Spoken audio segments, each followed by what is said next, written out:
You did no good by slapping a death sentence on that boy.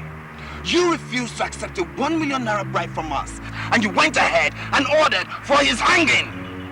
That boy was more important than a bench of 10 experienced judges of your derogatory class. It was too important to die, and yet you hung him. Now his death is costing us the loss of several millions weekly, and no one causes us such huge losses and goes away unpunished. Dear Judge, you have absolutely no right to stay alive yourself. Our emergency court has decided to pass that same death sentence on you.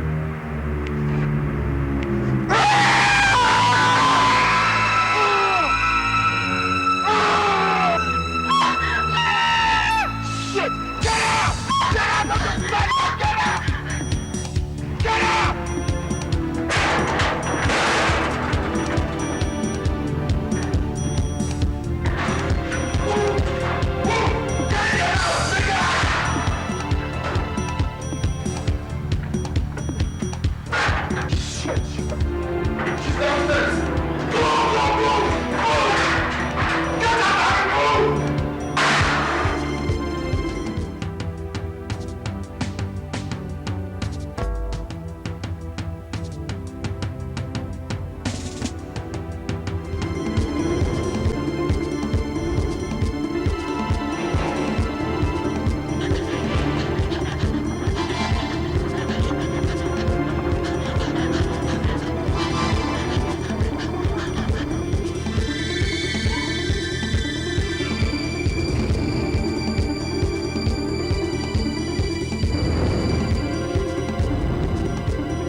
Here by this time of the night? Please, I'm in trouble.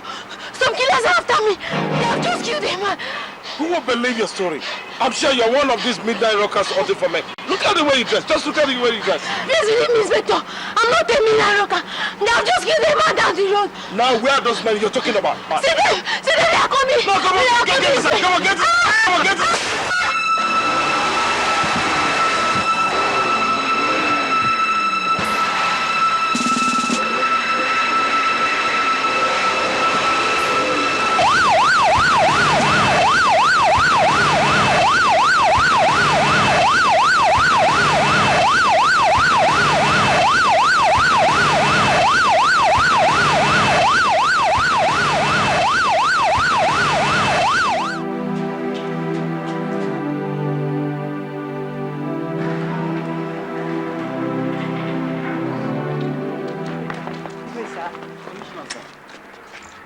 The brutal murder of the judge is one of the strangest things that has never happened before in this city for more than a century. Sir, do you have an idea who have masterminded this murder and why? We cannot be so sure of those who masterminded the murder and why, but we hope to find out before long. Sir, do you think that the killers could be a terrorist gang or a powerful syndicate? Because the way they operated points to that fact.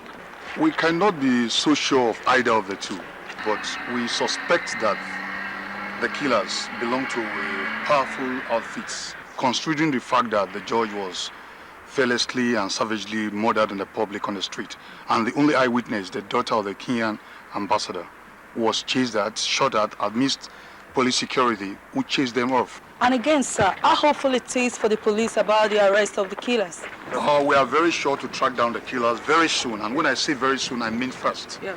No questions, sir.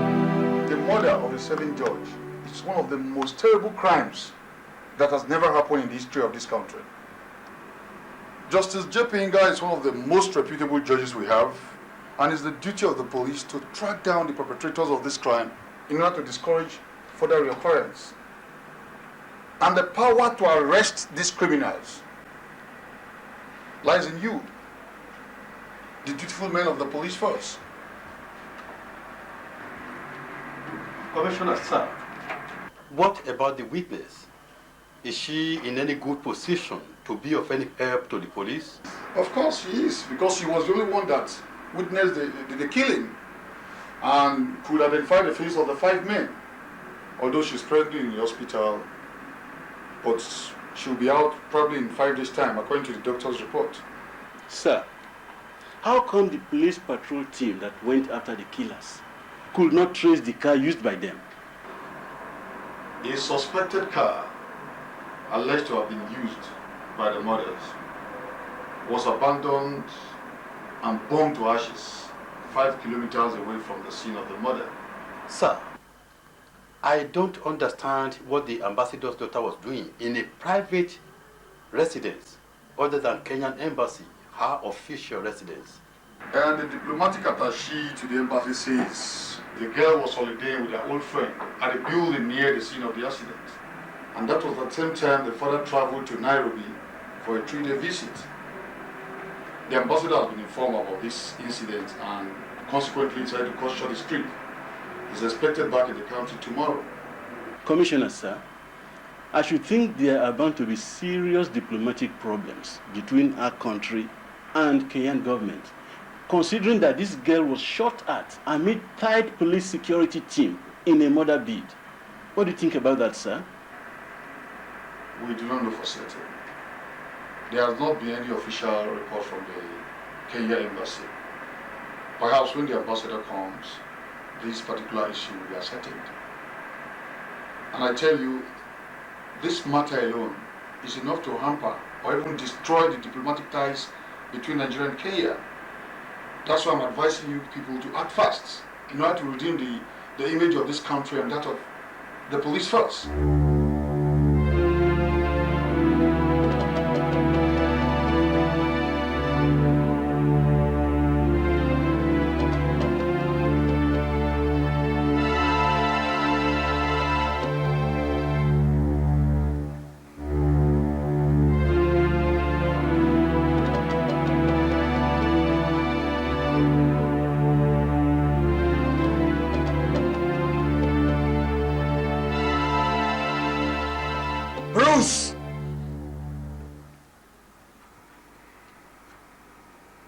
That girl must be killed immediately. I don't care how you do it. She must not survive.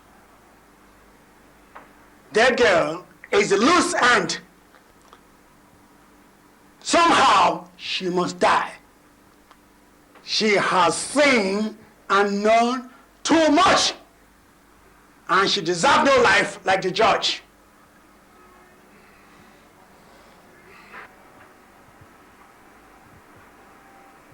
Bruce! Yes, Brigadier.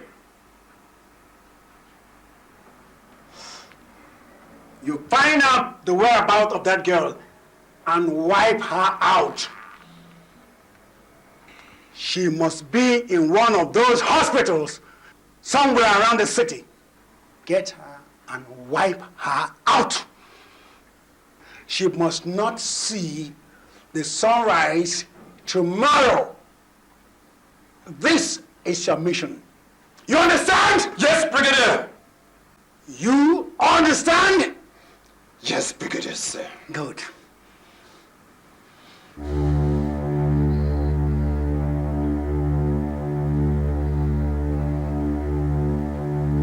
Now, go!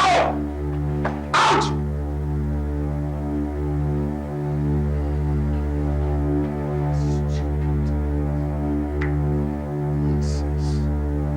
Jack! Sir, Get me a drink. what would you like, Brigadier, sir? Scotch.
I say, what do you want?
No, Doctor. I have to fly her back to Nairobi. Your Excellency, there is no need to fly her abroad for medical treatment. She's out of danger for now. Our medical team attending to her is made up of some of the best doctors and surgeons in the country. So, there is no cause for alarm. Your daughter will be discharged in a couple of days, say 2 or 3. That is if she maintains her present level of recovery. No, Doctor. Her health aside, I am also worried about her present state of insecurity in this country. I strongly believe she is in serious danger. Judging from the reports I received, I still insist in flying her back to Nairobi for safety. Your Excellency, sir, your daughter is safe in this country. We'll set up a very strong security that is foolproof and unbreakable. The last attack on her informed our decision to beef up a tighter and a stronger security. She's completely out of danger whatsoever. Mr. Commissioner, I hope you know what you are saying. Because from all indications, I have reason to believe that those behind this are surely a gang of hoodlums or tourists who will stop at nothing to get to her, employing all possible means. The 2 murderous attempts on her points to the fact that until those criminals are apprehended, the safety of my daughter cannot be guaranteed this minute in this country. So, Commissioner, what are you doing to track down these criminals? Your Excellency, sir, we'll set up a sophisticated security network to track down these criminals. And I'm very, very optimistic that before long, they will get nailed down. I'm giving you my words. Very well then. I take your word in strict confidence, but I shall not hesitate to fly her back to Kenya should there be any delay in tracking down those criminals.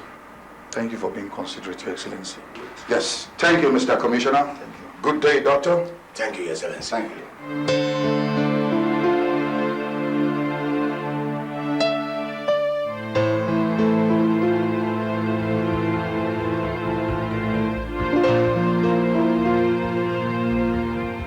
Yes, Mr. Commissioner. I am here to discuss Justice J.P. Hinga's murder case. You know, as the Minister for Internal Affairs, I am particularly worried over 2 obvious reasons. 1, the murder justice was one of the most reputable and honest judges in this country. 2, the girl, the only witness who has had 2 murder attempts on her life, is the daughter of Ambassador Nganga Ngagatangu, a member of the diplomatic corps. You know as much as I do that if anything should happen to that girl, the diplomatic ties between Nigeria and Kenya will suffer a serious setback. Yes, sir. Mr. Commissioner, you can see the serious nature of this case. It needs every serious and careful handling. You're correct, Your Excellency. Mr. Commissioner, I am particularly not happy with the pace by which the police is handling the case. You see, after going through your initial reports, I have decided that you should transfer the case to the Federal Bureau of Investigation for their immediate attention. But sir, For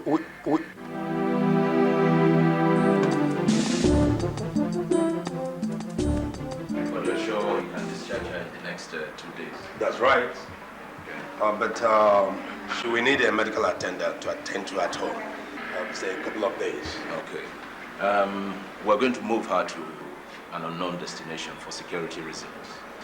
As long as those killers are out there, we can't let her out in the street, even for 1 minute. We can get our FBI medical team to attend to her. Is that okay? Your chief had already told me about that. Oh, good. Thanks, Doctor. Thank you for it. You're welcome. Agent Harold.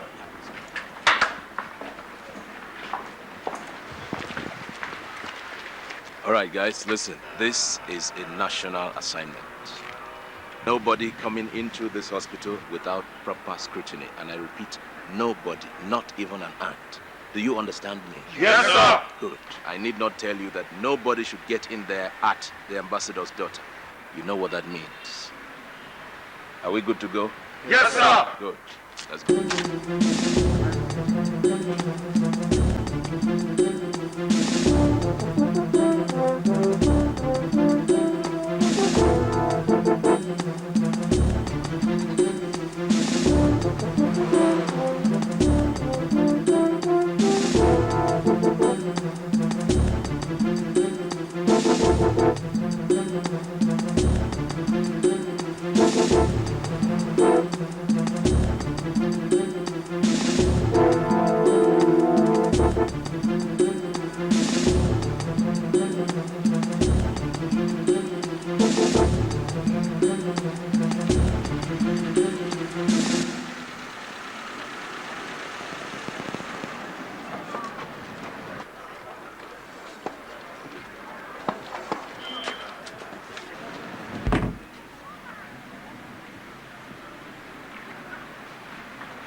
Who are you?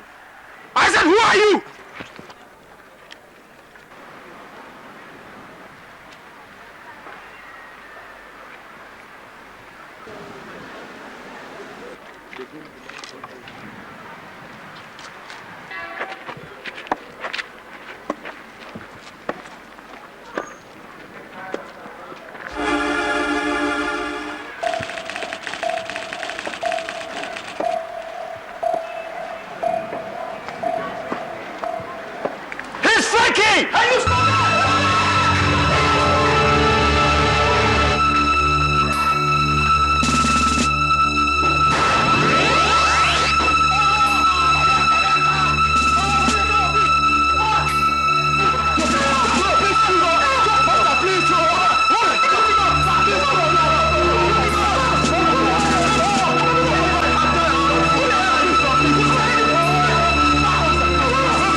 One member of the terrorist gang this morning at the hospital.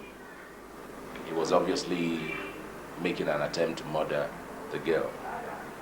He was disguised as an accident victim undergoing medical treatment at the hospital. But our men detected him and he was shot in the leg and arrested. That was a good job, Agent Harold. It's a good thing that you shot him in the leg and arrested him alive. Have you started working on him? Yes, we have, sir. We have not been able to get anything much from him. All he coughs out is that he is not a member of any terrorist group. He does not have a leader, and he did not kill the Chief Justice. On why he wanted to kill the ambassador's daughter, he said he was paid by some man to do it, a man he had never seen before and may never see again. That is serious. Do you seriously hope to get something out of this man? We'll get everything we need out of him, sir. Now, what sort of security arrangements are you making for this girl? The security arrangement we have is foolproof. And I think it is the best we can get anywhere around here. Agent Harold, I want details. Well, sir, we have rented the vacation cottage of General Charles Dabo of Tunisia for 2 months for the girl. Now, the general comes into the country in December every year for his vacation. Now, this cottage is located just by the seaside, the outskirts of the town. The closest house to the cottage is about 5 kilometers. Now, we have a private road leading to the cottage. So anyone seen on the road must be specifically visiting the cottage. And we have our men patrolling the road. Now, inside the cottage, we have 2 searchlights that can spot anyone 1 kilometer away. The fence, the gate, and the electrical control system are being watched constantly by our men. We have 5 armed agents patrolling the premises. Inside the room, we have 2 FBI female nurses attending to the girl. And in the corridor and the lounge, we have 5 armed guards. I am head of operations and Agent Duke is my 2 assistant. Good. But how are you sure that this security network is not leaked and will not be leaked? I do not think so, sir, because no one is aware of the new abode, not even some of our FBI staff. The only people aware of this new place are those currently working on the operations. None of them has contact with anyone outside the cottage. They are not allowed to leave the premises until after the operations. Every clothing and food that they require will be provided for them at the cottage. Apart from Agent Duke and I, no one is allowed to leave the cottage either for afternoon or a night shift, as the case may be. And if I cannot trust Agent Duke, then I don't think I can even trust myself either. Your security network is good. Thank you, sir. I'll tell you what. I have recommended you for Deputy Chief. Thank you for having me in mind, sir. You're good.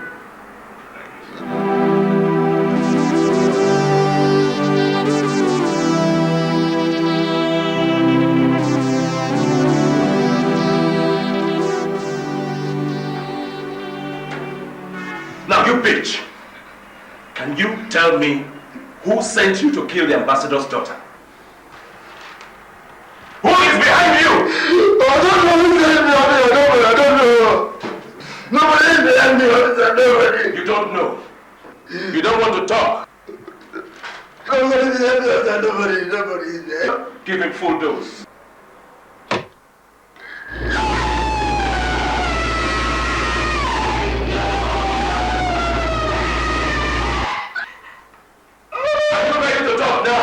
Will you talk? Tell me, who is your leader? Nobody. Who are you talking to? Nobody. I don't let anybody talk. Get up, bulldogs! Get up!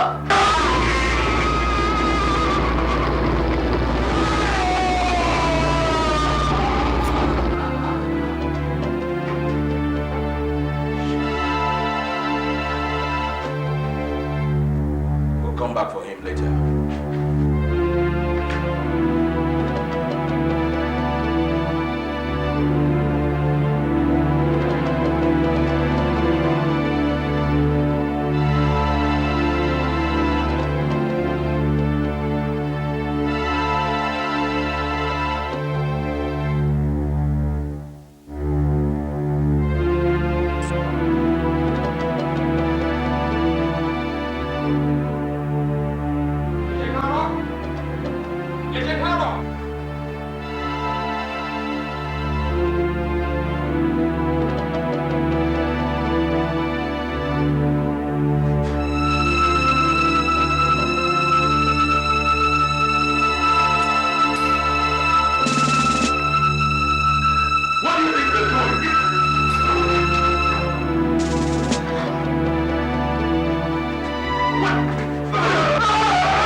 quarrel here.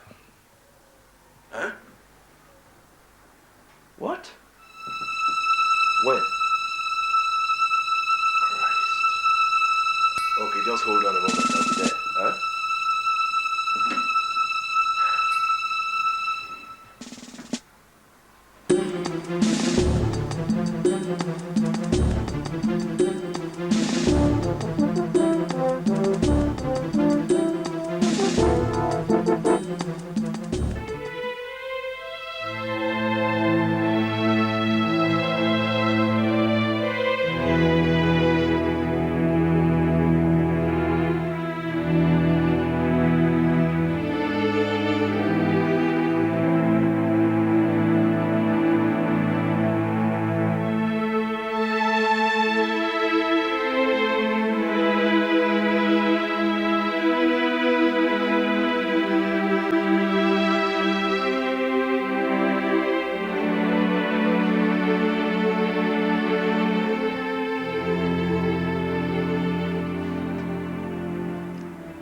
It was wise and brave that Eddie committed suicide. But I'm holding you responsible, Bruce, for all your failures. Tell me, why did you choose him for the job in the first place? He was an amateur. And you know that, didn't you? Yes, Brigadier. But he sounded a lot confident and courageous to me. Besides, one has to start from somewhere to become a professional just like I. You damn fool. How dare you use a fresh hand in this operation? Are we having an experiment here? How dare you? You should have used it for minor jobs. I'm sorry, Brigadier. That's not good enough. You're sorry. Listen. Oh, God. I'm sorry. Operation. Now listen. That girl must be eliminated fast. It will give me great pleasure to use that girl to cause diplomatic blows for the government of this country and that of Kenya. Her death will give me joy and satisfaction. Bruce! Yes, sir. That girl has been taken to unknown destination where it is hard to get at her, and it's all your fault. Listen, this is your last chance to make sure you find out where she's kept and kill her. And make sure you don't make a mistake. Because if you do, I will send you 6 feet down. Now go. Bruce, I'm sending Jack after you. The moment you fail, he has my orders to get rid of you. I'm afraid, Miss Dorica, you cannot leave. That is the order from above. No, I don't believe you. I must see my dad. You can't continue keeping me in this prison without a breathing space. You have no right whatsoever. I must leave this place at once. I'm no longer going to tolerate any more of this. Well, you don't seem to realize how dangerous your predicament is. The people behind the plots to kill you are members of a powerful terrorist gang. They will stop at nothing to get at you. You're the biggest problem they have now, having witnessed the brutal murder of Justice J.P. Hinga. Listen, 3 murder attempts have been made on your life. And as long as those criminals are out there in the street, your chances of survival out there cannot be guaranteed. Your best bet is to stay here undercover, cooperate with us. When we capture those criminals, then you can be sure that your safety will be guaranteed. How many times do you want me to tell you that? I don't give a damn. I'm done with this prison. I must leave this place now and live a normal life. I can take care of myself. I might even leave for Nairobi. All right. Suit yourself then. If you think you can take care of yourself, you may leave. Thank you, sir.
historical.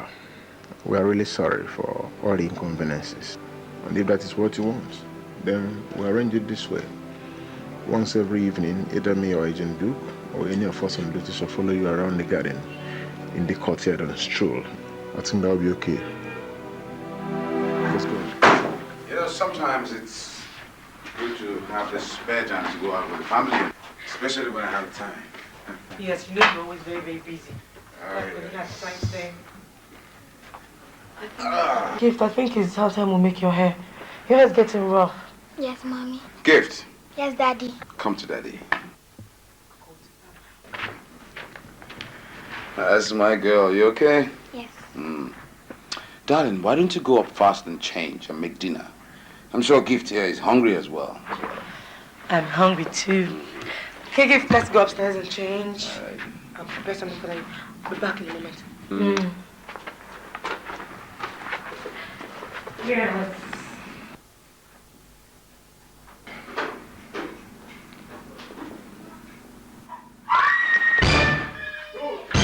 Don't fucking move!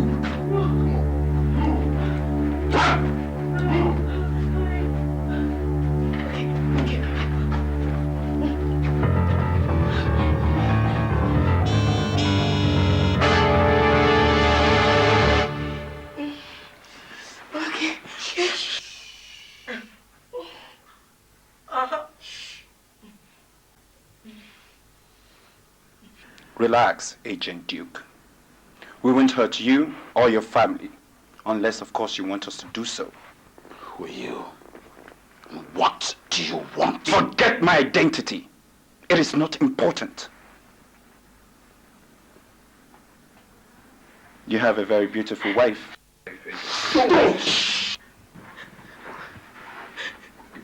And a fine kid. And my best gunman has just been released from prison after 17 years. He has neither seen the nakedness of a woman nor taken the soul of a being in all those years. And unfortunately for you, Agent Duke, those happen to be his best hobbies. What do you want? Good question. You want your wife and kid. Well, I want the ambassador's daughter. You know I can't do that. No one can get to her. Not even the devil. That is why we are here. You see, Agent Duke, with you, this is possible. We understand. Only you and Agent Harold leave the cottage on shifts. I must confess, your security outfit has defeated us. Hence we picked on you to deliver the girl to us. Unless, of course, you want to find your wife and kid dead.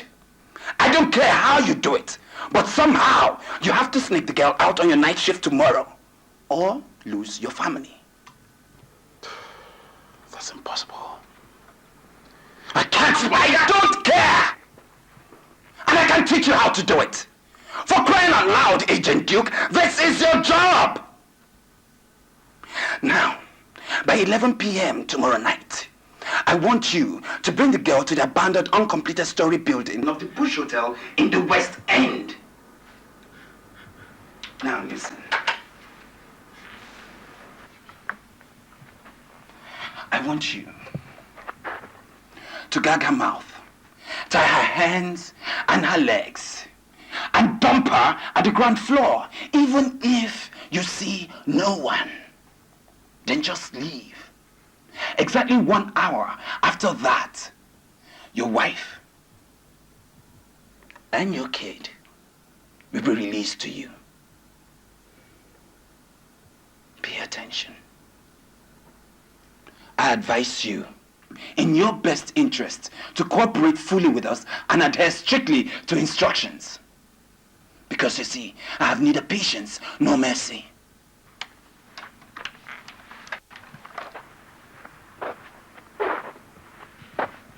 Don't try to outsmart us. Nobody must hear about this. Unless you are prepared to bury an entire family in a day. Remember, I have neither patience nor mercy. Exactly 1 minute after 11 p.m. tomorrow, if you fail to comply, your wife and your kid will be dead.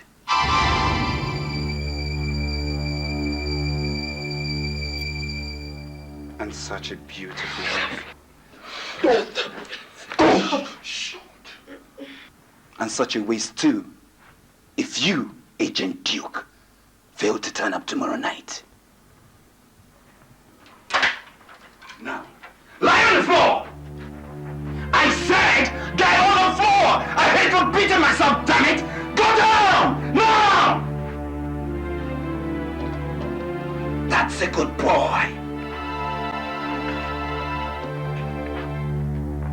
Now, face the floor, damn it! I said, face the floor!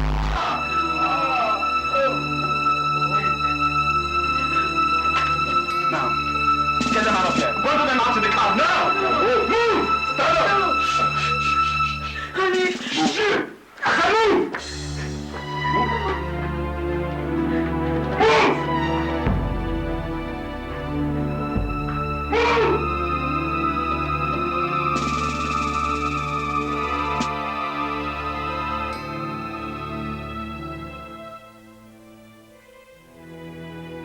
For God's sake, what do I do about this nagging problem? On one side is my beloved country, and on the other side is my beloved family. Do I let go of my job and betray my country? Or do I let go my family and wait for their dead bodies? No, that's a horrible thing to do. I can't stand the thought of letting my loved wife and kid die. Yes. I'll betray my country and forget my job. Oh yes. I must think of possible ways of delivering the girl to the enemy tonight. But wait a minute.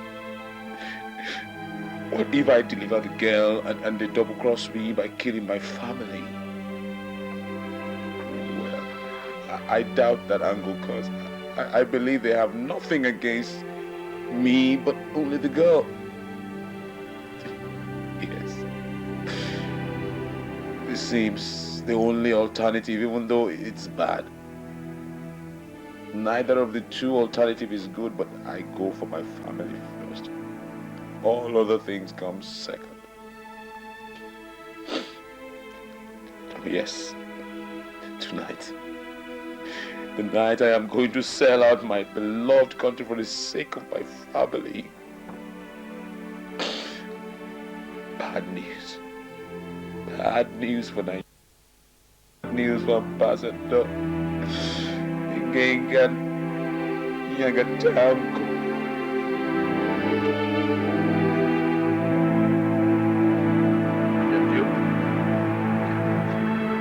Duke. Agent Harrow. Are you all right? Yeah, I'm fine. Oh, I'm okay. I'm fine. Well, signing off now. Miss Dorica is in a good state of mind today. She's willing to cooperate. Oh, some good news. She may want to take a walk around the courtyard later tonight.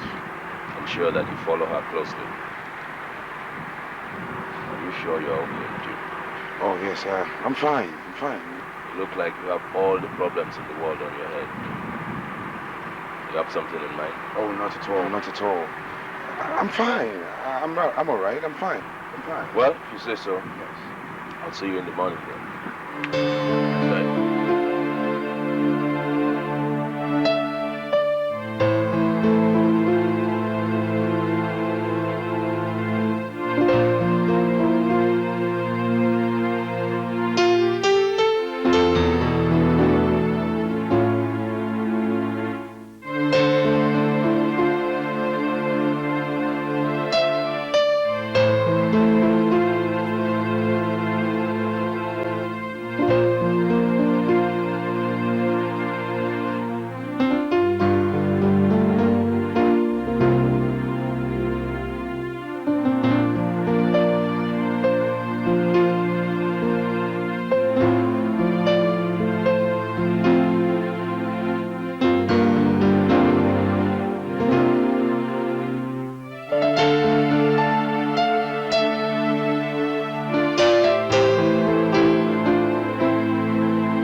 don't even know your name, even though we've been together for some time now.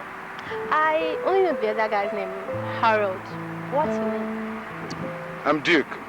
Agent Duke. Oh, Duke. Are you a Duke or something? Oh. Not at all. I'm not even from a royal family. Duke is just a name.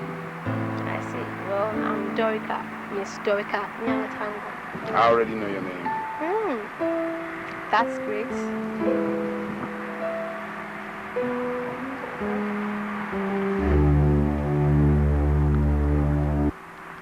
Agent Duke, do you have to look that horrible?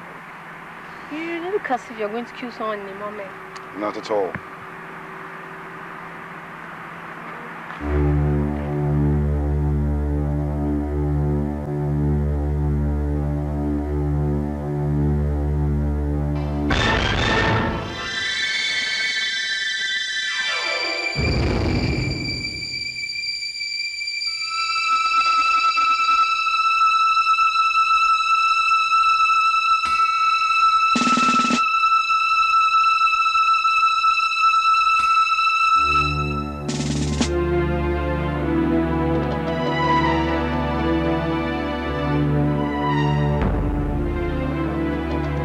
I've just received a phone call. The chief wants to see me at the headquarters immediately. You boys must take charge and be at alert. Dorica is still busy strolling around the garden, okay? So I'll see you guys, huh?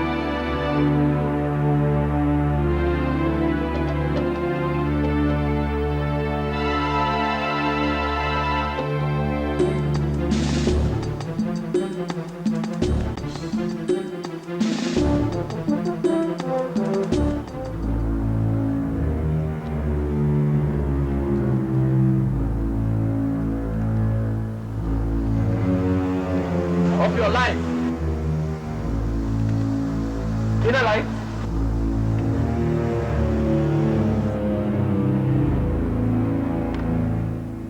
Yes, can I see your boots?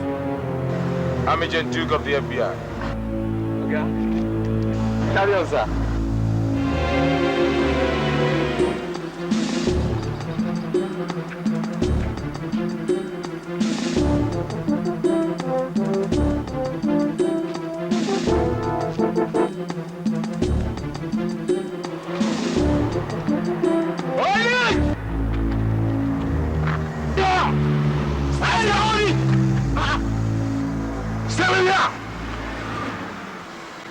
Can I see your boat, please? I'm one of you. What's the meaning of that? I'm Agent Duke of the FBI. That never stops us from doing our duty. Oh, yes, I understand, officer. You see, as a custodian of the law, I can't be seen carrying any criminal thing in my boot. I respect your view about the law, indeed. But let me tell you something. The commissioner of police passed through this place yesterday morning, will search his boots. Even your boss of the FBI, if he passes through this place, will search his boots. Let me tell you something. This is an order from the Inspector General of Police. You understand?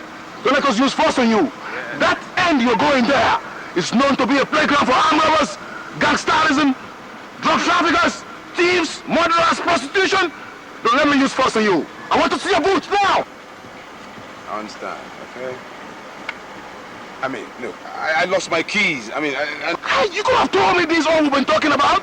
I have somebody that can open up boots and knock it off. Father! Get your tools and knock off this boot for me. No, yeah, what? Now! Stay where you are. Stay where you are. Stay where you are.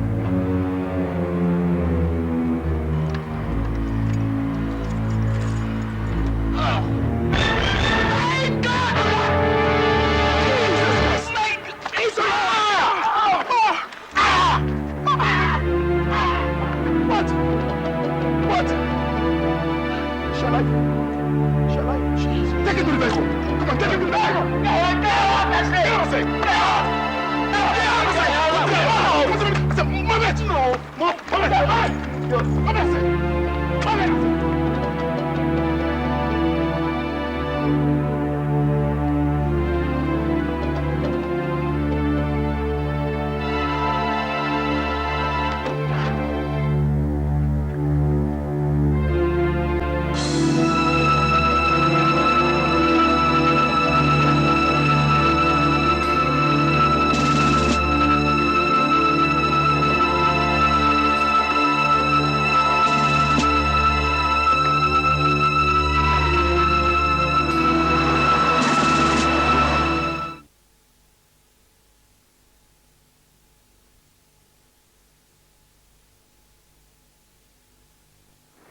honestly, I don't understand this, sir.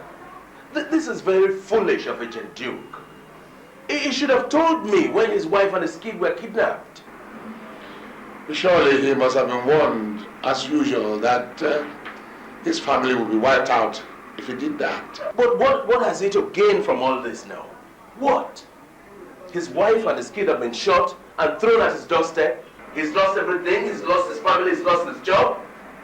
What has he to gain? And this act is capable of tarnishing the image of this organization.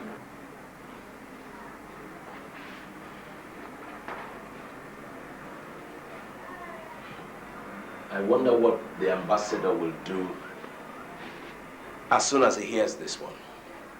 He will fly his daughter abroad immediately. Surely, we're just lucky that the ambassador is in Nairobi for the 34th independence anniversary of his country. Sir, I think we would have to move very fast now. We will have to move fast. We have to. I have a suggestion, sir. I want you to give me permission, sir. Permit me to make a massive arrest of criminals, ex-convicts, thugs, anyone who has previous records with the police or the FBI. Then I would have to arrest friends and associates of all those who have been sentenced by Justice J.P. Hinga in his ruling in the last 3 years. Then what happens? We'll parade them before Ms. Dorica to identify if we can find one or more out of the 5 people that murdered the Chief Justice. I'm sure that we are dealing with people who have previous records with the police or the FBI, judging from the way that they operate. That's a brilliant idea, Agent Harold. I am sure these terrorists must have criminal records. And I'm also very optimistic that this operation will give us a breakthrough. Now I want you to put your men, all your men on the alert. Yes, sir. Put them on standby. I will communicate with the Honorable Minister for Internal Affairs later on in the afternoon and brief him on this operation. Then I'll give you a go-ahead. Okay? No problem. You are dismissed. Thank you, sir.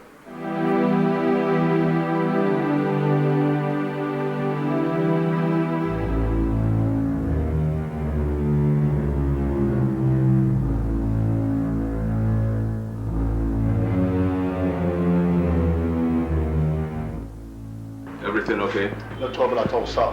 Good. Dorica, I want you to look at these faces carefully. Can you identify anybody here as one of those who killed the judge and made several attempts to kill you? Start from here.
You know, and you will tell me.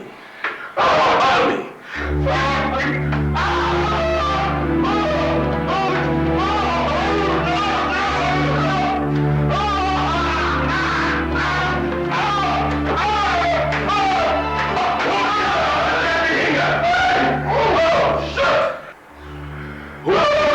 Justice J.P. Hinga and Agent Duke's family. Who? Don't talk to me now! I killed them! I killed the Johns, man! What about Agent Duke's wife and his kid? No! I killed them, man. Shit!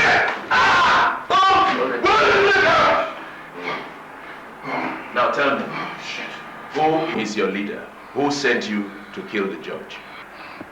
Shit. No one sent me, man. I have no leader, man. No one sent me. So why did you kill him? Hatred, man. Why did you kill him? I fucking hated the man. Is that what you want to hear? I hated his guts. Just like I hate you now. Just like I...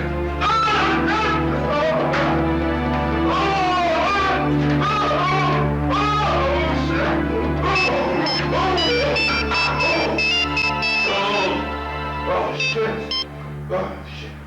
Harold. Yes, hello, sir. Have you been able to get anything out of him? Not much, sir. He has only admitted killing the judge and Agent Duke's wife and kid. Yeah, well, he said he killed the judge out of hatred, sir. Nothing much. Listen, Harold. This case is no longer just a case.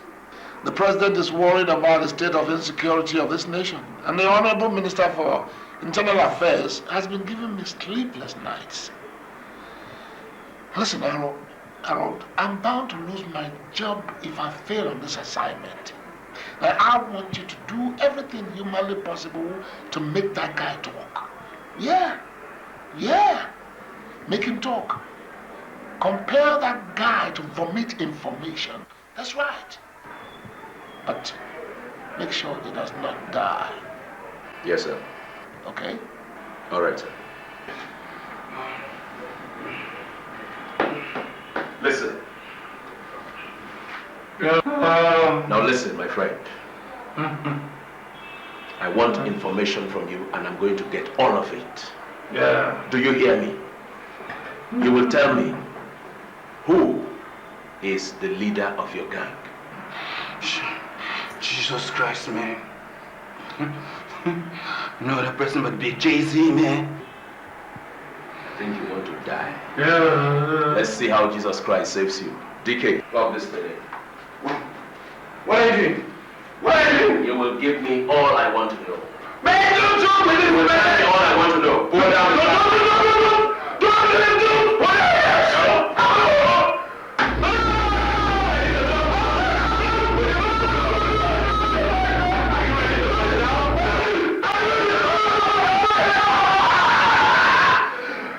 Yes, talk to me.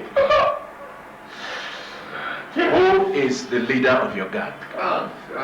Who sent you to kill the judge? Jesus, man. Jesus. Jesus. Oh. Show me. Jesus, man.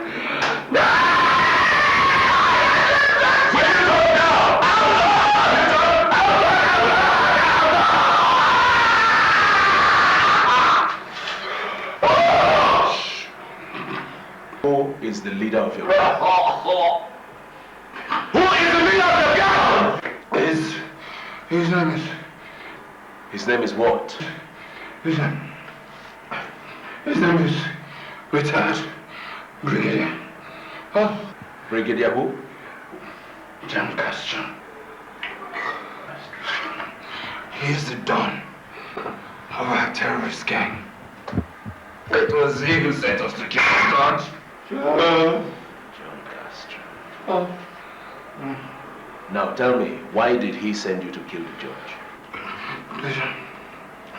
The judge sentenced one of our most dangerous gunmen, one of our most dangerous terrorist gunmen to death after refusing to accept a $1 million bribe from us.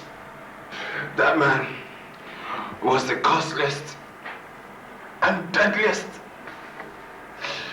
member of our gang. He was worth more than 10 billion naira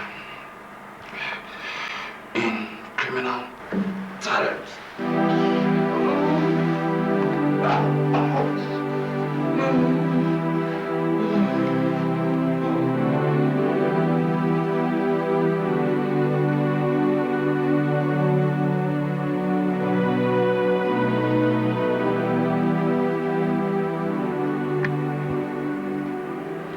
Harold, you can now present the intelligence profile report from Brigadier John Castro's secret files.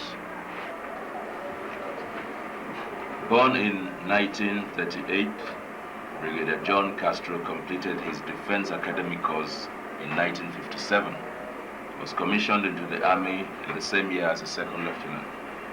Between 1958 and 1959, he attended military aviation training in England and the United States. Returned to Nigeria in 1960 and became a battalion commander. He was promoted full-fledged brigadier in 1967 when the war broke out. He was soon caught up betraying his country during the war by smuggling arms to the Biafran counterparts, where he made millions of dollars. John Castro was immediately court-martialed, dismissed from the army. He was consequently detained and his property confiscated. John Castro was later released in 1970 when the war ended. Left with nothing to live on, he became actively involved in criminal activities. Brigadier John Castro began smuggling arms into the country for some warring communities with the aid of some top 7 police officers. He later became actively involved in drug trafficking across the border. In 1981, Brigadier Castro was caught and jailed for 5 years in Beijing by the Chinese secret police while smuggling opium and heroin into China. In 1986, he was released and deported to Nigeria, where he stayed and did petty criminal deals until 1988, when he left the country. Between 1988 and 1990, nothing of him was known until late 1991, when he was hired by the American Army during the Gulf War and assigned to flying jets due to his aviation skills. After the Gulf War in 1991, Brigadier John Castro again became jobless and returned to the country, where he began to traffic in women, illegally smuggling prostitutes to Italy and Vietnam. In 1996, he was employed by an African rival nation to fuel the crisis in the Great Lake region. But he soon fled out of the country when President Kabila of Congo detected his position and wanted him arrested. In 1999, Brigadier John Castro was involved in the Middle East crisis, especially in Gaza Strip and the West Bank, where he was useful to the Israeli forces until the year 2000. President Ehud Barak lost power to Ariel Sharon, and once again, Brigadier John Castro lost his job. John Castro returned thereafter and is still in the country, where nothing about his activities is known yet. The Brigadier has no kids, has no wife, and is still single up to this moment. Brigadier John Castro. With this kind of report, you can be sure it's the man we're looking for. There's no doubt in it. What do you think, gentlemen? Yes, I think so too, Chief, because one of his henchmen just confessed him being the Don. Or what more do we need in order to arrest him? We need nothing more. Good. Therefore, I'm ordering for this man's immediate arrest. Make sure you arrest this man within the next 24 hours. Yes, sir. Gentlemen, you know him very well, and you know that he's dangerous and very intelligent. If he gets the slightest idea that we're coming after him, then my bet is that it will be a tougher job nailing him. So who knows? Sometimes the walls have ears. He may have his ears to the ground, I want you to do your best to arrest this man and save our beloved nation from anarchy and chaos. Yes,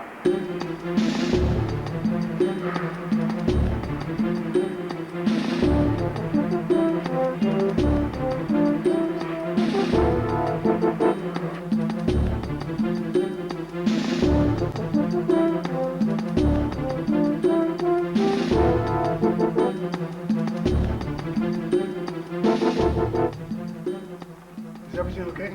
Yes, Brigadier. Ticket and the papers? They're all set, Brigadier.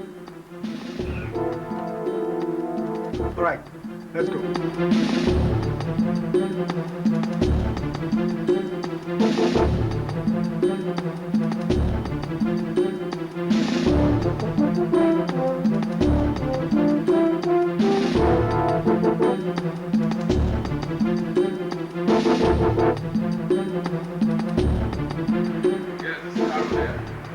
Yes. Yes? Yes. When? Okay, just closing on him. Closing on him, we'll try and reach him, eh? Okay, what's the position now? Good. Brigadier Castro is about to skip to Germany. He's already on the way to the airport. We have to close in on him now. Now, move. Get the operators to contact all police checkpoints. Now. Come on, let's go.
Yes.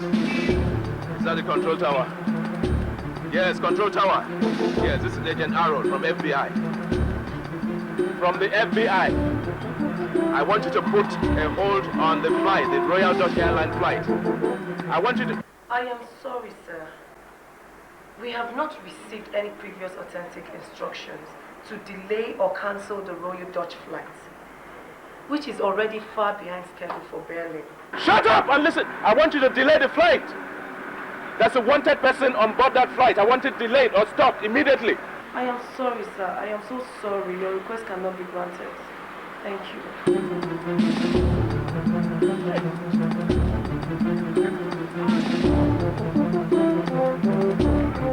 The leader of a terrorist gang, retired Brigadier John Castro, has been arrested in connection with the murder of the late Justice J.P. Hinger, who was brutally murdered a month ago while returning from a night function.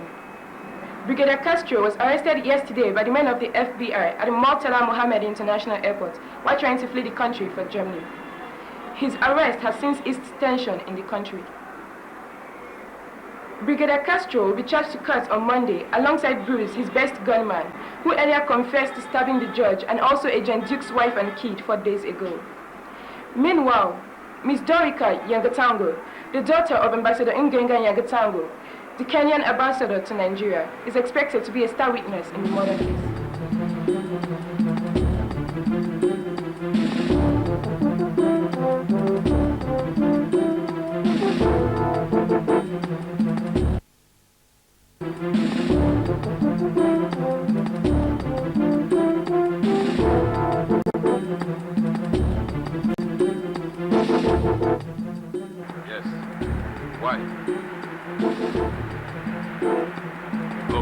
on. I'll be there in 20 minutes, eh?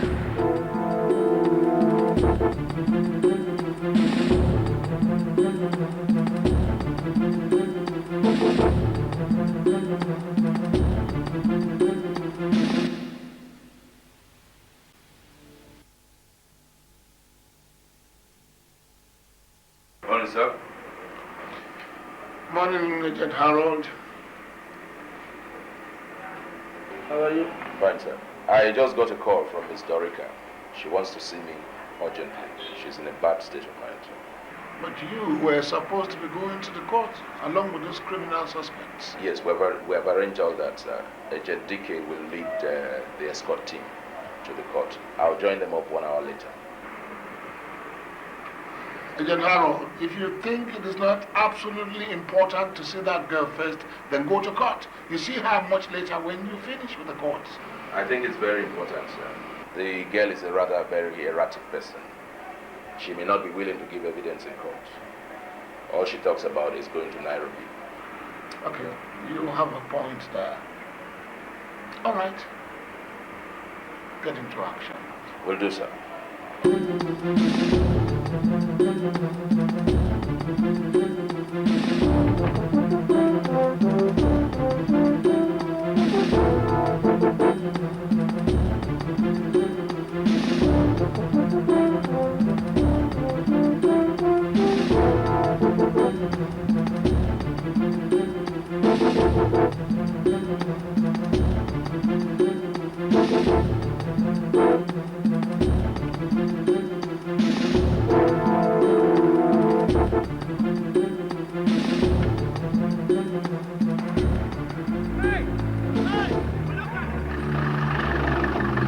What's up? What the hell are you doing there? What's wrong with the car? What's up? Move the car out of the way, man. Move the car out of the way now.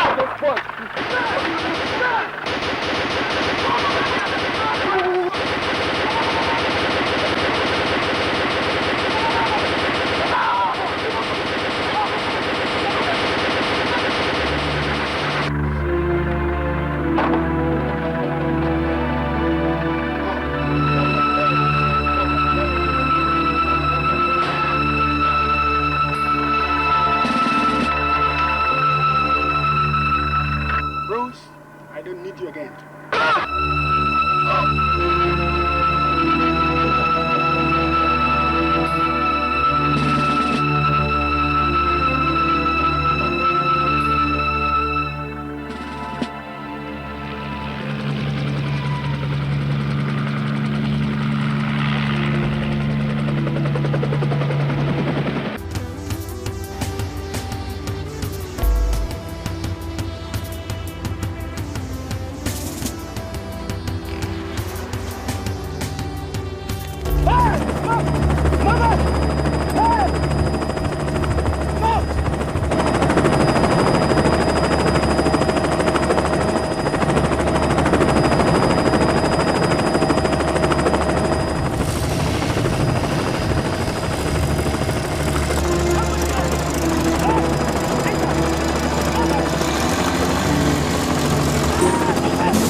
Is that you, Duke? This is the FBI chief. Yes. You're surprised to hear from me. Yeah. Yeah. Okay, Duke, we all know what happened to your family. But those are the hazards of this job. We're all in it, you and I. It's not my personal job, but we have to do it for this nation. I'm sorry about it. Agent Duke, I'm recalling you. Yeah, you must have heard of the death of Agent Harold. Yes. He died in action. Well, those are the hazards of our job. Okay. I'm recalling you, okay? Yeah. 6 o'clock. Yes, 6 hours tomorrow morning. Okay?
I want to ask you, is there any chance of his survival?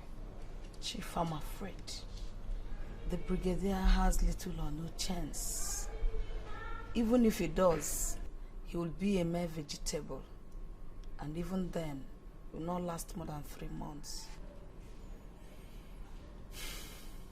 You mean it's as good as dead? That's the implication, Chief. Thank you, Doctor. You're welcome, Chief.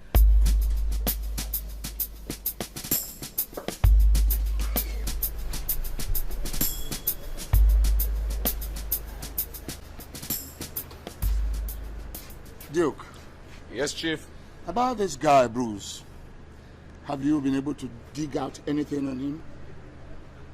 Not yet, Chief, not yet. His missing body worries me. Except that Jack, the only survivor of the incident, has sworn 1,000,000 times that Bruce was shot dead by the Brigadier himself. Agreed, he was shot by the Brigadier himself. And where is his dead body? I mean, his corpse disappears into thin air just like that. I swear, there's much more than meets the eyes. Honestly, from my long years of experience, I think that the real trouble is about to begin. Look at this scenario. We all know that Bruce is the deadliest and most dangerous gunman on the list of the Brigadier's men. And you and I also know that that man is more destructive. You have to start digging. You have to start digging.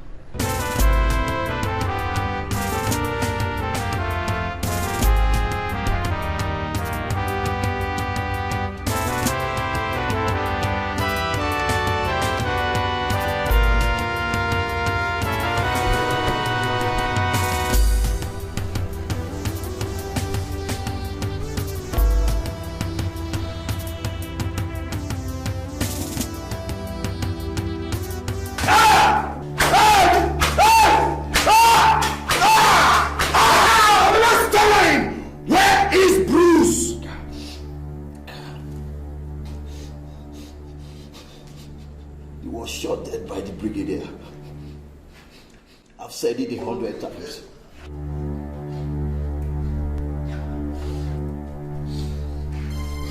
You lied to me! Where is Bruce?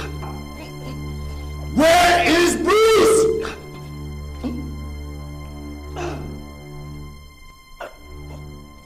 I have no reason to lie.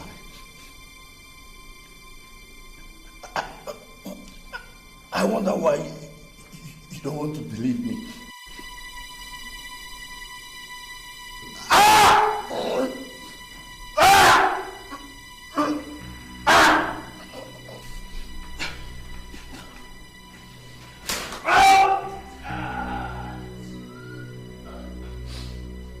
Then who would have taken his dead body?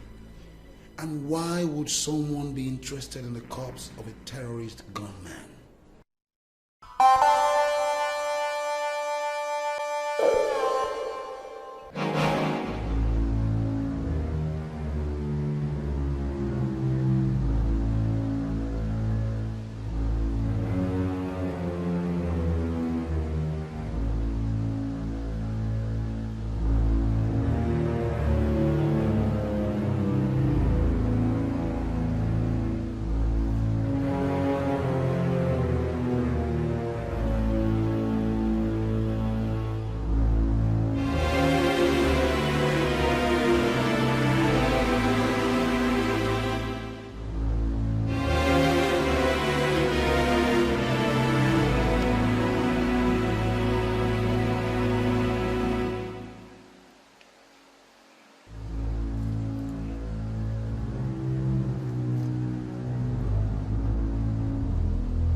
Good morning, Dr. Castro.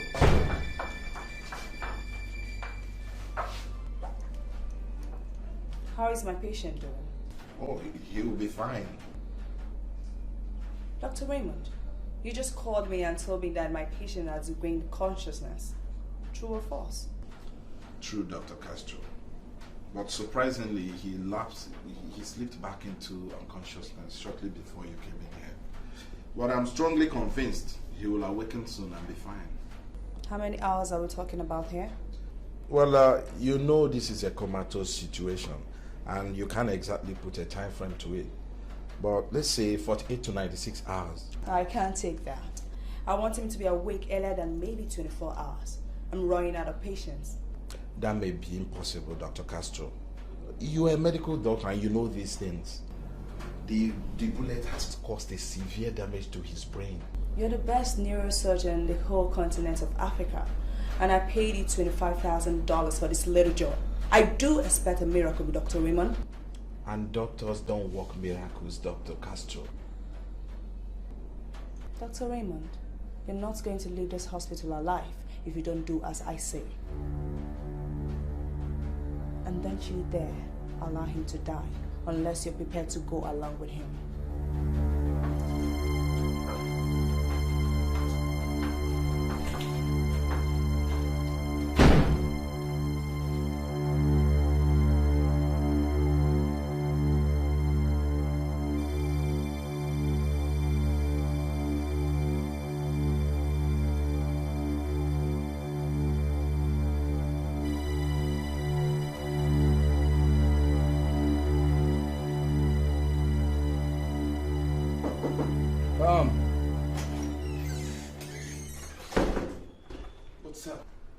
What's all this I hear about the ambassador's daughter? What about her? That Ambassador Ngenga Nyagatango has flown his daughter back to Kenya. Yeah. 2 hours ago. But, I mean, don't you think this is a minus on our own part to have allowed the ambassador to fly his daughter back to Kenya? I mean, look, she's a principal witness in the Justice J.P. Hinga's case. There was nothing I did not say to my superior authorities to stop Ambassador's daughter, but I was overruled by the presidency. The presidency? Yes. And they all have this feeling that this case has come to an end. Sir, I think that this is a very wrong impression here. Maybe, but that is the way they think. And you know, they always have the final say, good or bad. But I still insist, sir, that it is a very wrong signal.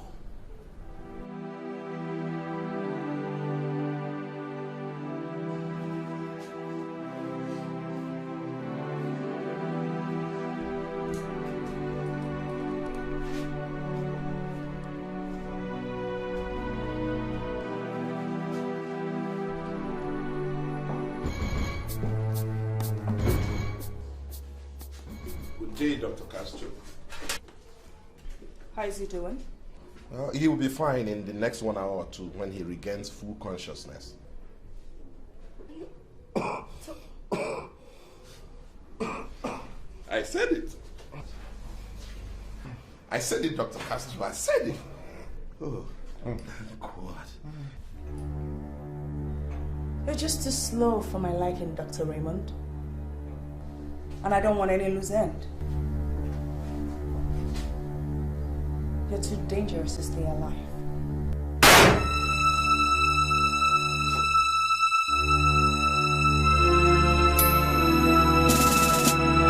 Joe! Yes, Dr. Castro. Get this heap out of here.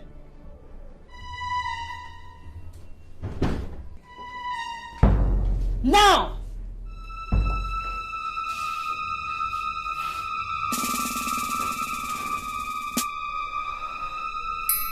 How you doing?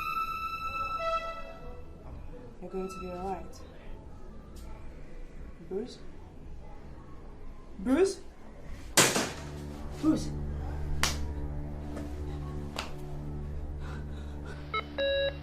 No, babe. No! Wake up!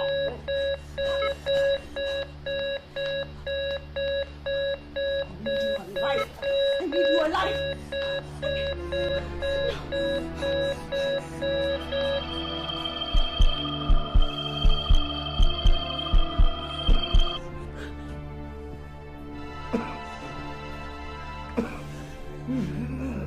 Metron!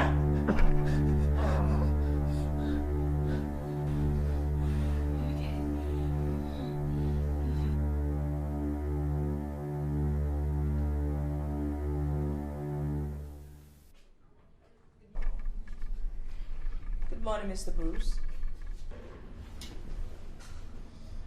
Who are you? And where am I? One question at a time. First of all, I want to congratulate you on your second bath and a brand new life. Well, Dr. Vivian Castro, the medical director and chief executive of this foundation hospital where you are right now. And Mr. Bruce, if you truly regained your memory, then you must recall that you were shot and was almost killed by a man known as Brigadier John Castro, a famous terrorist, your boss.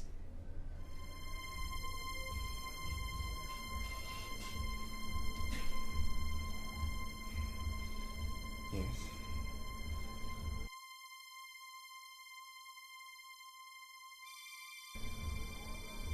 Yes, I recall. Where is the Brigadier Castro now? Shot by the FBI while trying to escape. Presently receiving treatment at the University Teaching Hospital. Who brought me here? It's a long story. Anyway, I did.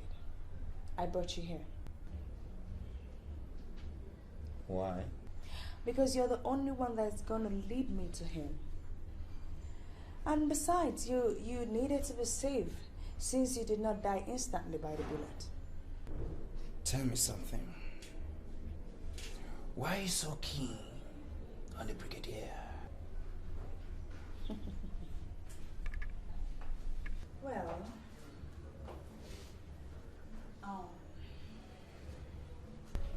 he is my #1 enemy.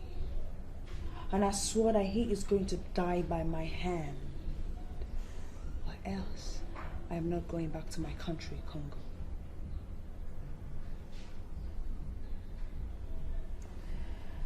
The Brigadier and I met a few years ago at the military college in Congo. I was undergoing my medical training and he was a guest lecturer. One thing led to the other. We fell in love and he asked me to marry him. Against my father's wishes, I went ahead and married him, and my father immediately disowned me. 2 months later, the Brigadier made away with my $10 million, fled the country, and came to Nigeria. My father, who is a general in the army and the Congolese chief of defense staff, got angry and dismissed me from the army. So I was so miserable that I swore that I am going to find the Brigadier and take my revenge on him for destroying me. So I came to Nigeria, bought over this hospital for cover. By the time I discovered the whereabouts of the Brigadier, he was already being arrested by the FBI and was being taken to court along with you.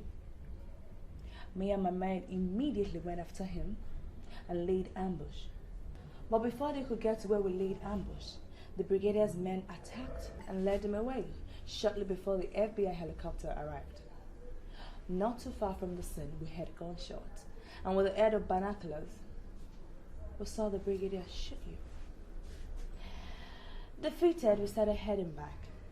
Passing by, we discovered that you were still alive. And that is how you got here. Any more questions? Just one. Tell me something. What do you want from me?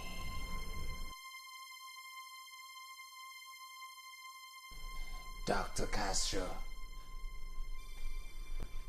You see, for me to effectively carry out this great task, I need major support. Declaring war on the FBI is no mean thing. It requires a strong will and massive manpower. I know that you have a formidable force on ground. I also know that you have paid me $5 million.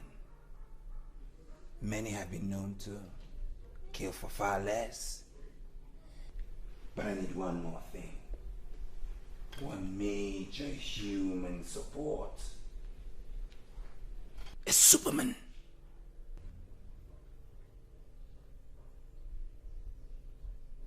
And who do you have in mind?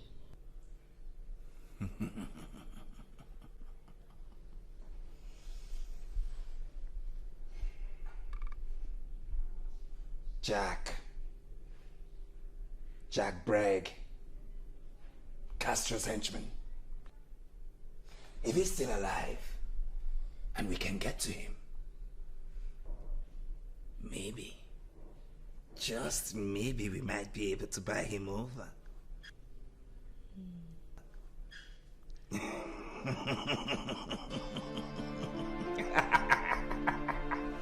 Oh yes! I can't wait. I can't wait.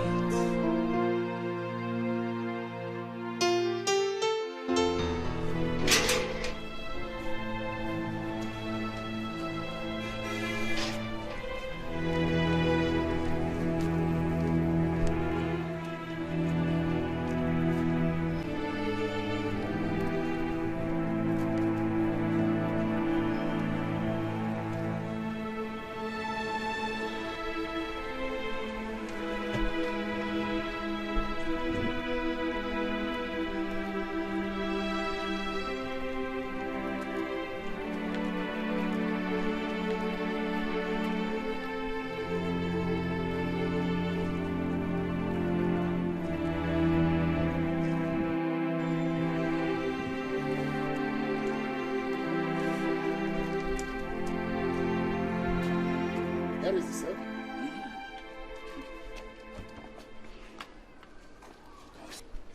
Hey! Jack! It's me, Bruce. Bruce, stand aside. Bruce. Breathe.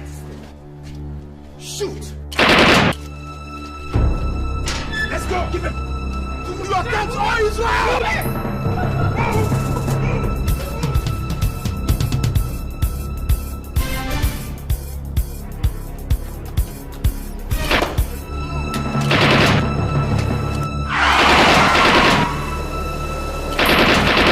Good evening. This is breaking news.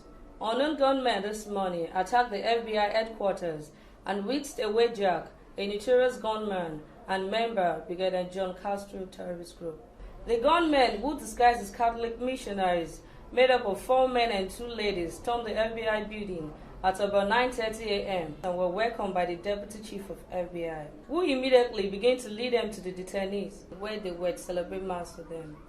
Recounting his ordeal after regaining consciousness, the FBI Deputy Chief said on their way to detention, one of them hit him hard on the head and put him out.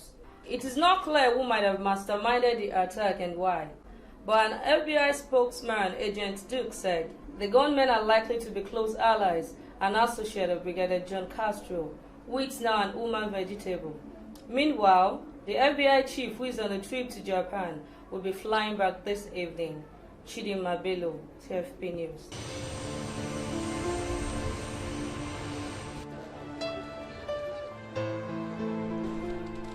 And I say, who are these people and what do they want?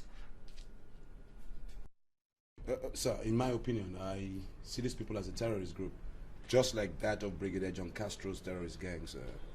How did you come to that kind of conclusion, Agent Duke? Mode of operation, sir. Their mode of operation is the same in every ramification. And why would they be so interested in Jack and so courageous as to attack the FBI headquarters in broad daylight just to whisk him away? That exactly is what I'm saying. Sir, Jack is so valuable. No risk is too strong to discourage them from getting at him. Not even the heavy presence of the FBI. So I ask, what do they want? Well, sir, at this point in time, it's too early to jump into any conclusion, but I strongly link that terrorist group to Brigadier John Castro's terrorist organization. Now I ask again, how do we track them down before they wreak more havoc on this society? How?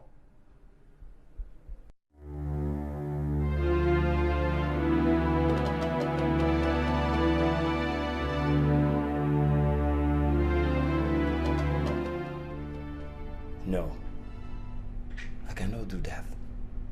I cannot betray the Brigadier. For 3 million? Not for anything in this world. Then 5 million. No! Oh, come off it, Jack! We're talking of 5 million here. Of what relevance is the Brigadier to you? If you're that scared, we could give you cover. I said no. The Brigadier is a demigod to me. Don't you get it? Bruce, I need no cover from you. I will be fine. Anyway, thanks for releasing me. And guess what? I have to leave this place now.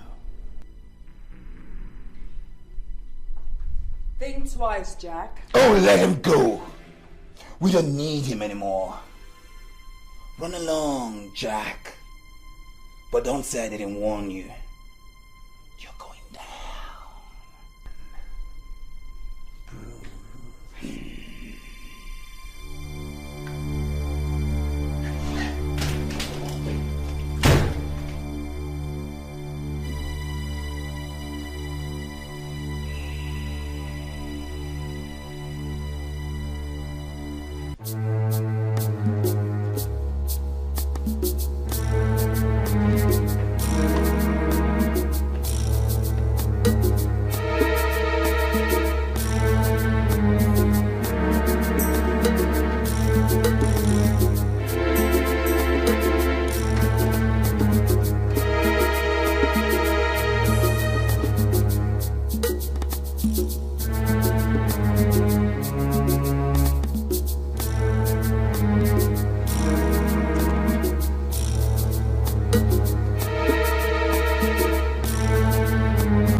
Get him!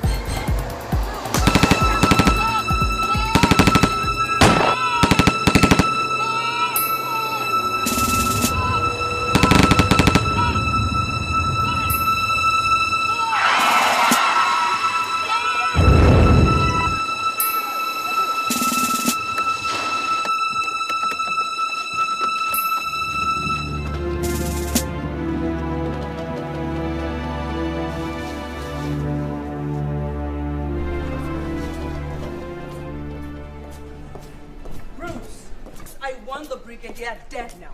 There is no need waiting further. We have all the advantage now that he's still in the hospital. He must die so that I can go back to my country immediately. I assure you that the Brigadier shall die today. We shall launch an open attack at the hospital now that we know we have absolutely nothing to fear. Exactly.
Move it. Two strange people walked in here. It's a man and a woman, sir.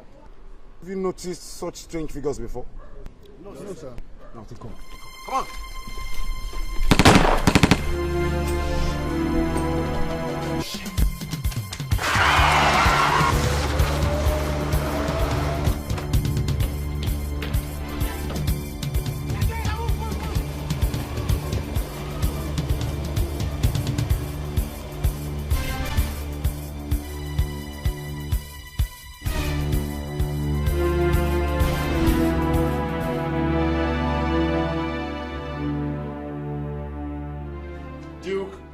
Yes, sir. I want you to move the Brigadier out of that hospital to an unknown hospital immediately. Okay? Get in touch with the medical director. Yes, sir. Yes, and do that. Oh, yes, I do, sir. Top priority, you must find Jack. You must find Jack. Get Jack and your headache will be over. Understood? Oh, yes, I do, sir. Now move. Thank you, sir. Duke. Yes, sir. I want results. I guarantee you that, sir. Someday, alive to the end. That day, a life full of crime, gunshots.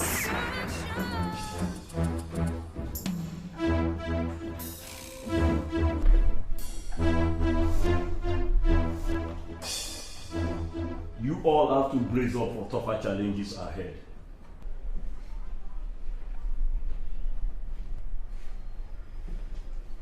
Our enemies have doubled. On one side we have the FBI, and on the other side we have Dr. Vivian Castro and Bruce.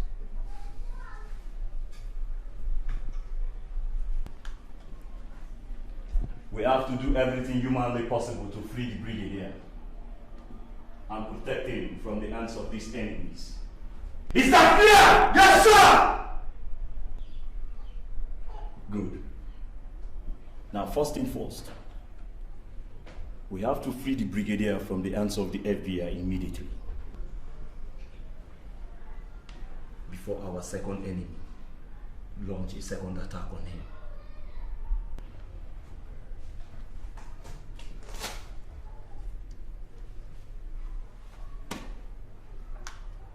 I understand the Brigadier is going to be moved to an unknown hospital this morning. At the moment, we do not have an idea of the hospital which is going to be moved to. But all we know is that it's going to be moved. So,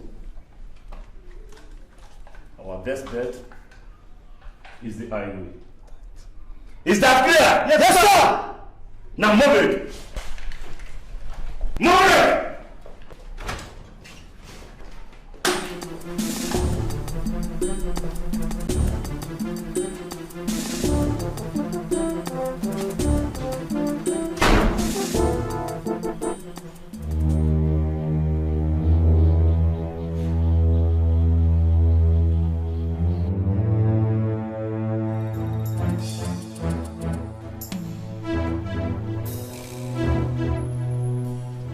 There's no time to waste, madam.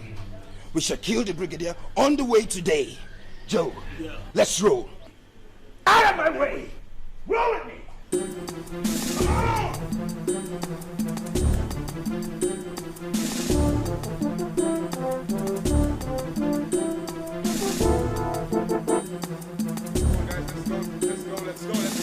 Let's go! Move it!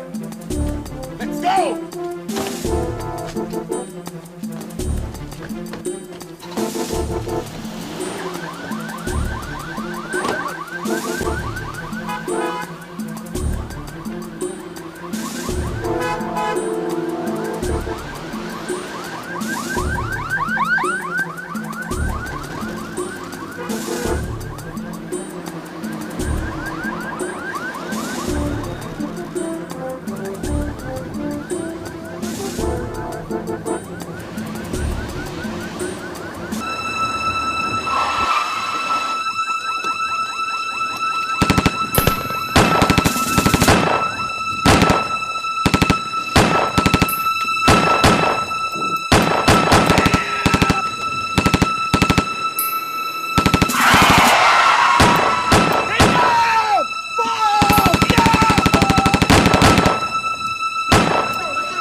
Sir, there is a clear indication here that there are two factions involved.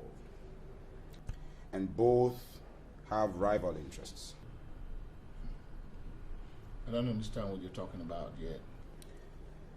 From the attack, sir, I clearly observed that one wants the Brigadier dead, while the other arm wants to protect him. But they both want the Brigadier out of our custody.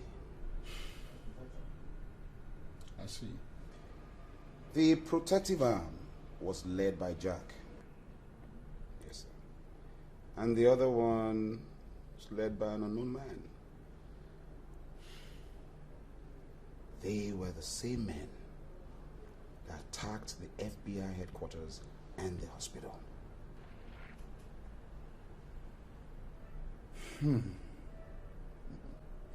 Interesting. But this will interest you more, sir. The other man is Bruce. The leader of the second gang? Yes, sir. And I can stick my neck out for that. I said it. The story of the missing corpse is not convincing to me. It was never convincing, and I told you. So Bruce is alive. I think he's still alive, sir.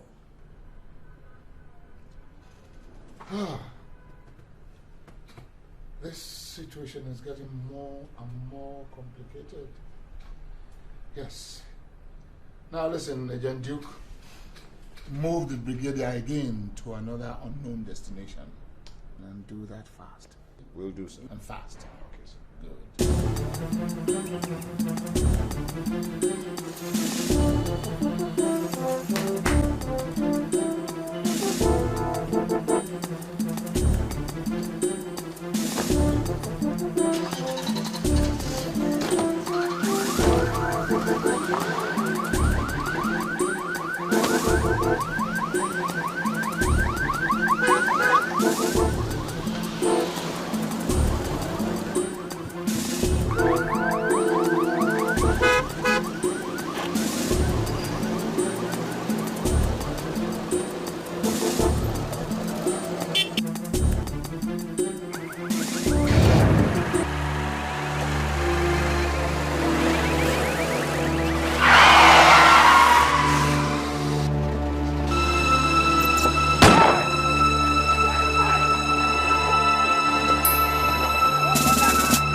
Bring him here!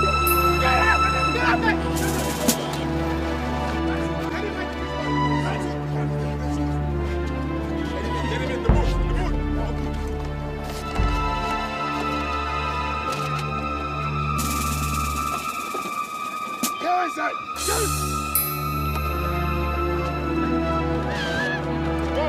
Go!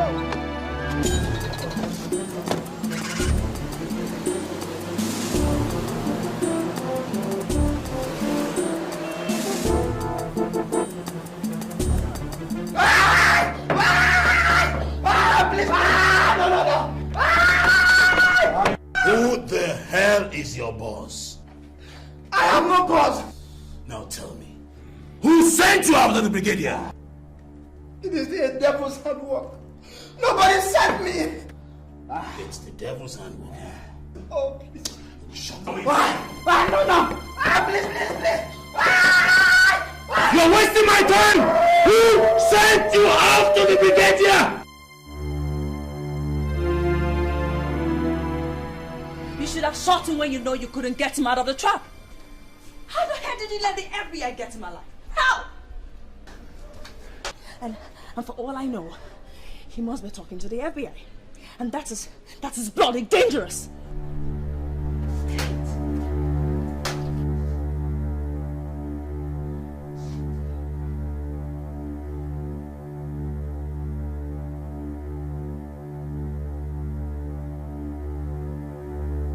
No. Please spare me. I'll talk. Good. Tell me, what is the name of your boss? Her name is Vivian Castro. The supposed abandoned wife to Brigadier John Castro, whom he married, robbed and abandoned in Congo. What does she do? She has a private hospital somewhere around the city. She's a major in the Congolese army. What is the name of the hospital? I asked you for the last time, what is the name of Dr. Castro's hospital? Boss? He's dead. What? He's dead.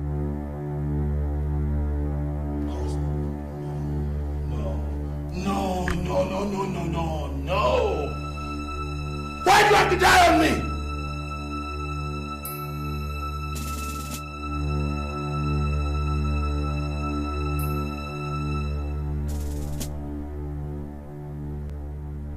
You have powers to ransack the entire city and fish out this Castro woman. Ransack every hospital, every clinic in this town. Yes, and your search must be thorough. Yes, sir. Good. I want you to divide yourselves into groups. Search all the over 500 hospitals in this town and all the clinics within the next 24 hours. Are you listening to me? Yes, sir. 24 hours, find out where this Castro woman is. Are you listening to me? Yes, sir. Very good. Agent Duke. Yes, sir.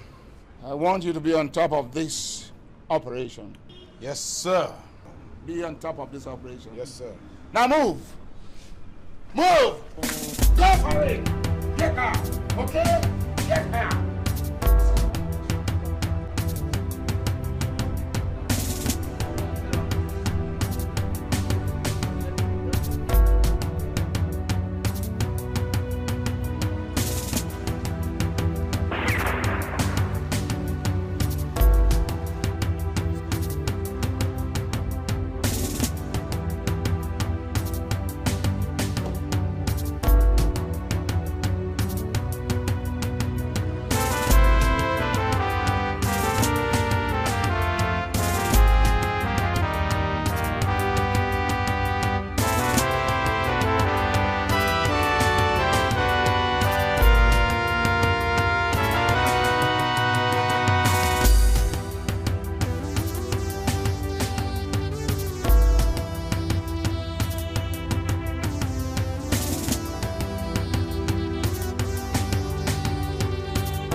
Good afternoon. Can I help you?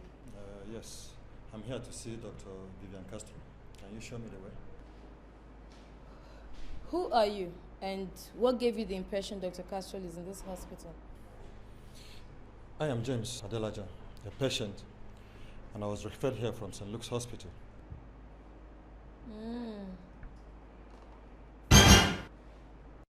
I see. All right, Mr. Adelaja, go on straight ahead. Third room by your left. Well, I've changed my mind. I don't have my medical records. I'm going to come back. Thank you. Agent David,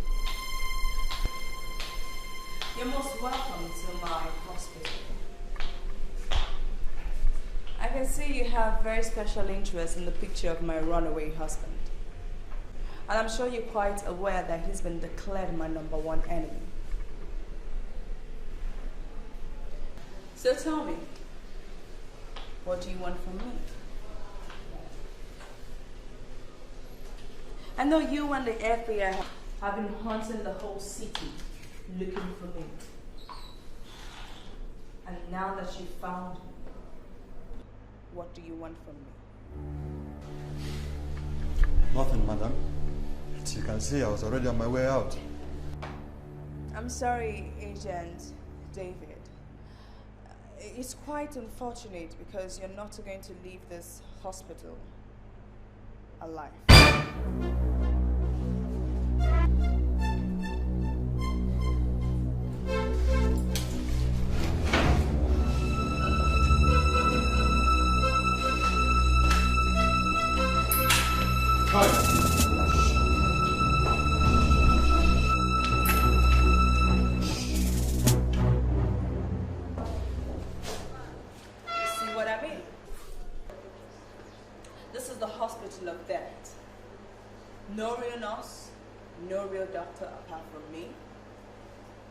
whoever you see here is a terrorist. Other hospitals save lives, but we take lives. Agent David, death is approaching.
Who the hell does she think she is? Who the hell does she think she is?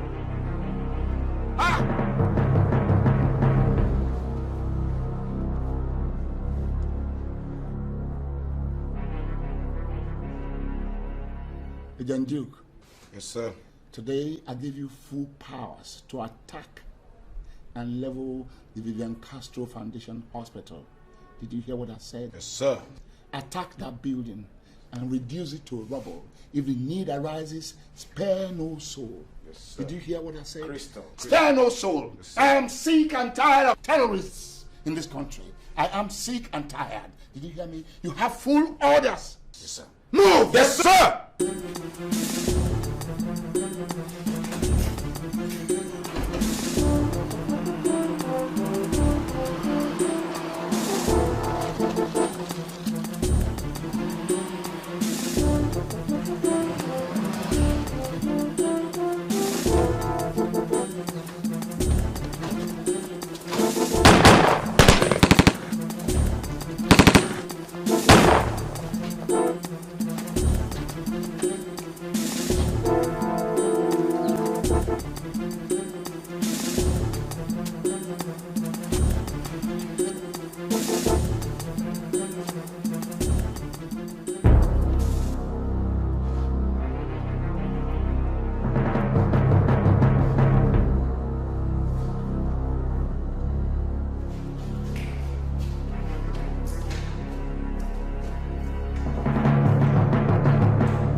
Yeah.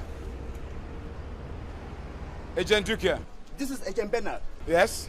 Sir, there is a bad news. What? There's been a bloody attack at the hospital by Jack and his men. Sir, they made away with the Brigadier and killed all our men. In the meantime, our hospital patrolman is following the president. Yes? So your presence is needed right now. I'm on my way.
Enemies!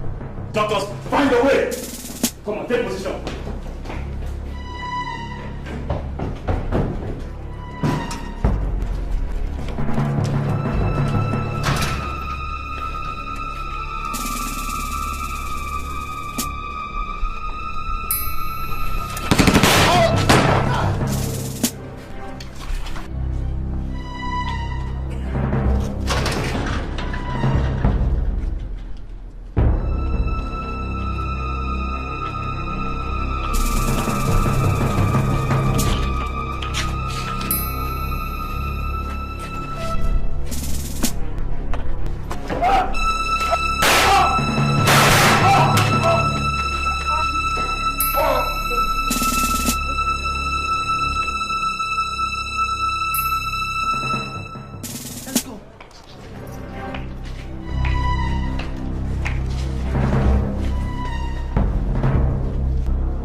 Surprised. Bad news, John. Real bad news. Today is that day that I promised you. The day you're gonna die by my own very hand. Goodbye.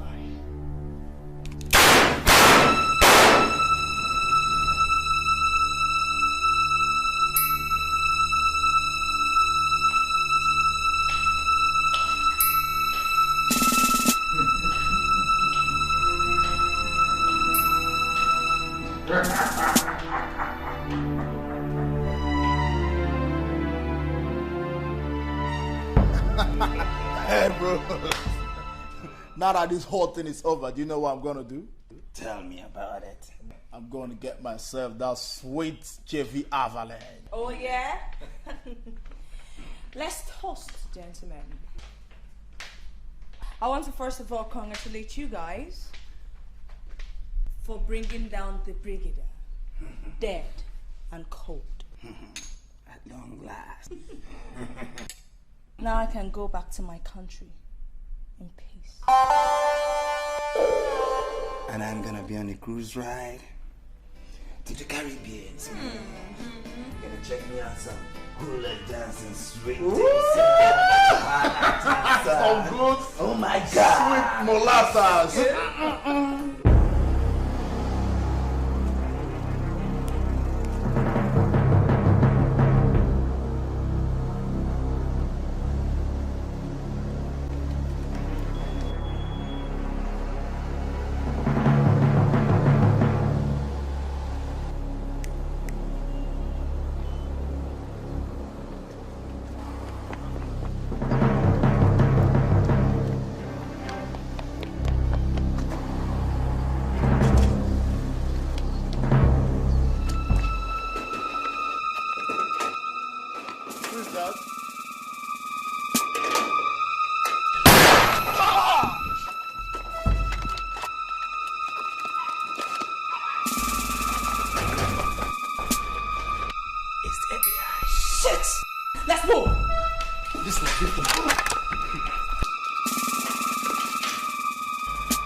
Go!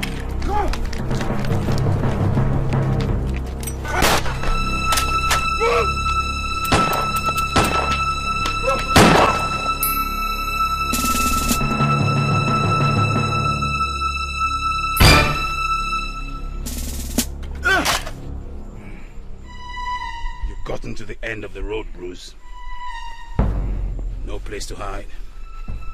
No place to run. Surrender yourself.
Are we not going too far?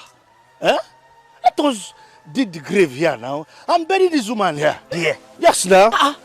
You're almost close to the evil forest now. That is the order. You're going to the evil forest. Let's be going now. Please. Please don't kill me. I am innocent. Do not feel an innocent blood. I am innocent. I am innocent. Move it. You are innocent. Who said that to me? Why didn't you convince Igwe at the palace? What makes you think that you cannot convince us not to kill in this bush? I was falsely accused. No one wants to believe me. No one wants to hear me out. But I know that my Redeemer liveth. I know that he will not allow me die for a crime I know nothing about. Vindicate me, precious Jesus. Vindicate me. I suffered. Can you only find them like them? Otipo, Dikeh, think this lady is innocent. See here, I don't want to be a party to shedding of this innocent blood. Right from the palace, my spirit kept telling me that this woman is innocent. Innocent or not innocent, we must bury this girl alive here. That's the king's order now. We can't do otherwise. Dikeh, see, my conscience will not allow me lay a hand on her. After all, she has suffered enough disgrace for a crime I think she did not commit. What makes you think that she didn't commit the crime? Now, if she's innocent, why didn't she swear before the shrine of Omariko, the god of justice? My faith, my Christian faith is against it. See,